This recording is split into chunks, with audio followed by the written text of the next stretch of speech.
Au cœur du laboratoire Géoressources de l'École nationale supérieure des mines de Nancy, une machine en test pourrait permettre un jour de prédire les séismes. Son nom c'est Dimitri, pour dispositif de modélisation analogique triaxiale.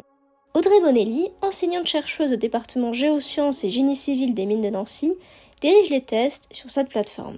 L'objectif de ces études-là, c'est de faire le lien avec la géologie de terrain, typiquement une chaîne de montagne, une zone de subduction.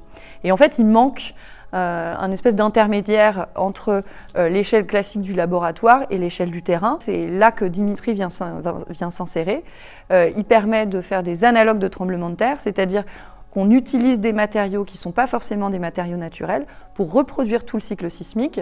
On fait des poupées russes et on essaye de voir, depuis la toute petite échelle, quels sont les mécanismes qui vont se produire. Delphine Forcateloin, assistante ingénieure, nous explique comment les tests sont réalisés. C'est un dispositif triaxial, donc ça veut dire qu'il a trois parois qui sont mobiles. Donc vous avez ces deux axes-là qui sont mobiles et enfin il y a un troisième élément qui est le couvercle qui pèse 3 tonnes et qu'on déplace à l'aide d'un palan qui vient se positionner sur la partie supérieure et avec lequel on peut aussi exercer une charge. Durant l'essai sur le polystyrène, on va faire varier la vitesse et aussi la charge exercée sur la structure.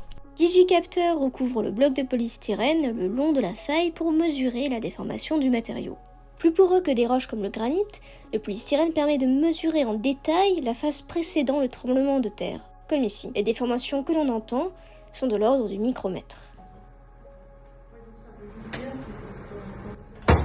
Abraham Guédard, étudiant à l'école des mines de Nancy, récupère ensuite les données pour les analyser. Pendant un cycle sismique, on a une augmentation de la déformation, donc une accumulation de la déformation, jusqu'à un brusque relâchement, qui est justement le tremblement de terre. Sauf que cette accumulation, elle se fait de manière non linéaire. Des fois, il y a des ruptures pendant cette période d'accumulation, qui fait qu'on a parfois des petits tremblements de terre à l'intérieur justement des plus grands cycles. Ces travaux pourraient permettre de mieux comprendre le cycle des séismes, notamment sur les phénomènes de récupération dans les zones de faille entre deux épisodes de tremblements de terre.